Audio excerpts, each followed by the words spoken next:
He is risen. He is risen indeed. Hallelujah. You guys are getting pretty good at that. Nice work, nice work.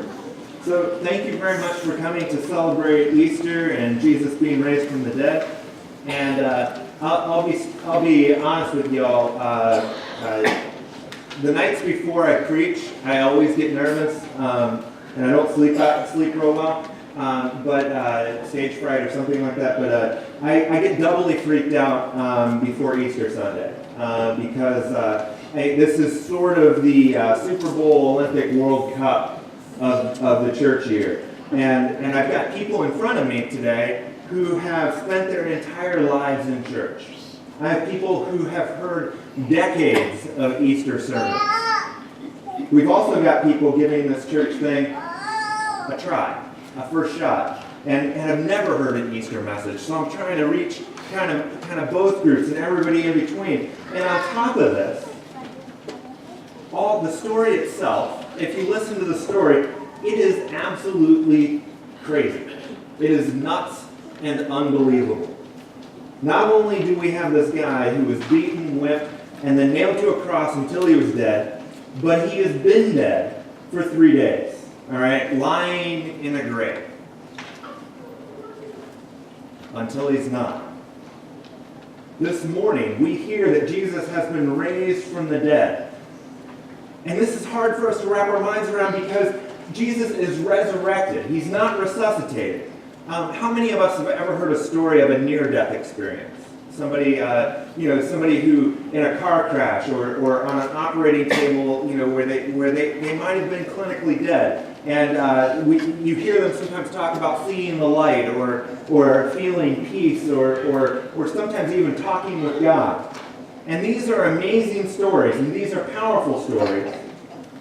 And yet, this is not what happens to Jesus on Easter. All right? Because people who have near-death experiences and come back, they come back to their old life, right? And they get to live a while longer, but eventually they too are going to have to die. Just like Lazarus, when Lazarus was raised by Jesus. Not Jesus. Jesus is resurrected. Jesus is now deathless, eternal, never-ending. Jesus hasn't come back for more of his old life. He's something different now, something new. And we get a sense for this radical strangeness and newness of the resurrection by how Jesus' friends and followers and disciples react to seeing him. What happens with his disciple Mary today? What's her response? You're allowed to cheat and look in your bulletin. What's her response when she first sees Jesus? She doesn't recognize him. And this seems to be a really common kind of motif about all the people. They have trouble recognizing Jesus. This morning, when in verse 14 it says, when Mary had said this, she turned around and saw Jesus, but she did not know that it was Jesus. That's kind of weird, isn't it? And who does it say that Mary thinks he is? The gardener, which I find fascinating because I've got a couple guesses about that. I don't know if they look similar. I don't know if Jesus, he didn't have any clothes, so maybe he swiped some, a gardener outfit or something. I don't know what's going on. But there's something weird. There's something that Jesus is different.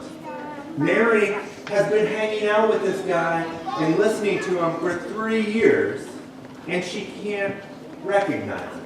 And this seems to be a fairly common reaction. We remember later on when Jesus appears to 2 of his followers on the road to Emmaus.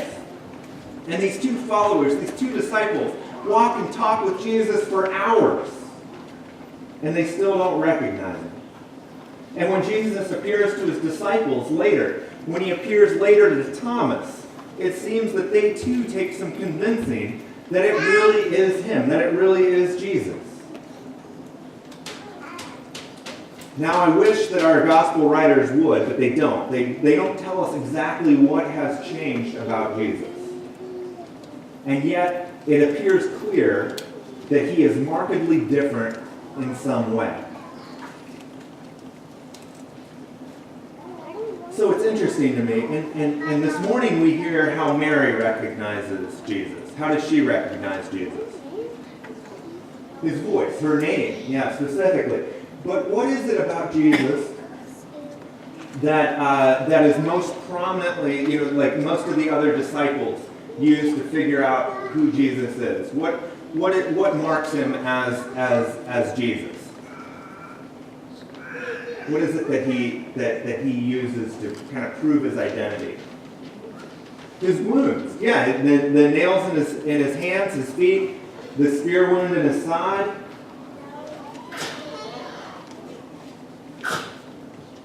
I find this interesting. I find this fascinating. Jesus' body, his resurrected body, looks different. But it still bears the marks of crucifixion. God certainly could have erased those scars, right? God could have, healed up those nail holes, could have washed away the spear wound, and yet Jesus' body, though resurrected, though new, is still crucified. Jesus' body is new, brand new, but not perfect. Could this detail be important for each of us? How many of us have scars? Would anybody be willing to point to a scar that they have on their body that they've got a good story about? Bobby guitar, Steve.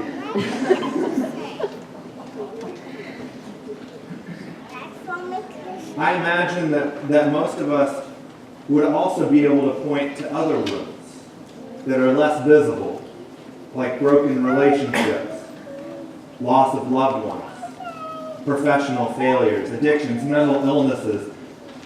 I bet you we could do that too. I don't know about you all, but personally, I'm often ashamed of my wounds, and I often try to cover them up and hide them from view. The times that I've harmed others, the times that I've fallen short of expectations that I've set for myself, the times when I've allowed other people to hurt me. And these are the moments when I desperately need the resurrection and Easter in my own life. Jesus is alive, and yet he still bears the marks of pain and sorrow. He still has scars. What if one of the messages of Easter this morning is that wounds and scars can be important? I worry sometimes that we've made Christianity about being good and nice and perfect, rather than being marked as a recovering and often relapsing sinner. We live in a world of photoshopping and airbrushing, and I pray that the church can be a place where we admit our wounds, where we admit our scars and our imperfections, and we are affirmed and we are told that we are still wanted, loved, precious to God. Many of you know that I was a pastor at a church out in Washington State before coming here.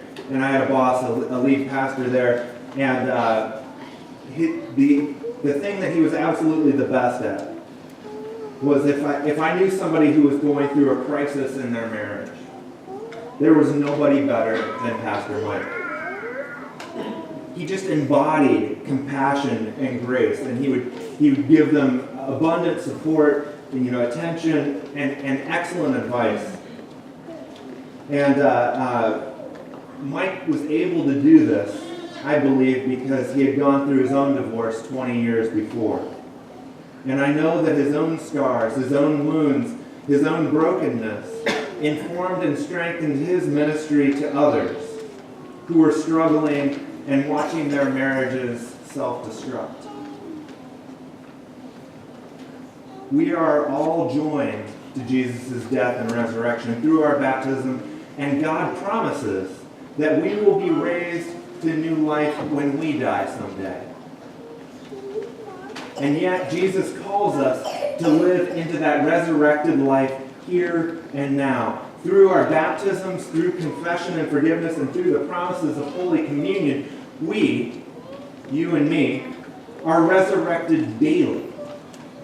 We still bear the scars and wounds on our bodies, both self-inflicted and imposed on us by others. But we are a new creation. You are forgiven. You are loved. You are wanted. Easter is not about having the perfect life. It's about living a new life. We are not damaged goods. We're disciples. Today is the invitation to live into the resurrection now. And I want to ask you, what might your new life look like? I know that Relay for Life is coming up this summer. Maybe you carry the scars of cancer on your body. Or maybe you carry the scars of cancer and lost relationships with others. Come walk with us. Come help us raise funds to find a cure and help others struggling with this awful disease. There are others of you, I've heard you talk about it. Some of you who have served in the armed forces have said, Pastor, what if we did something working with the young men and women coming back from war zones now? How could we give them hope and help, and counsel from somebody who's been there, somebody who's come back? Our women are uniting with girls in Africa to help girls stay in school, to avoid stigma and shame. If you want to learn more about that, check out the project over there against the wall as you head out. What could we be doing to live the resurrected life now?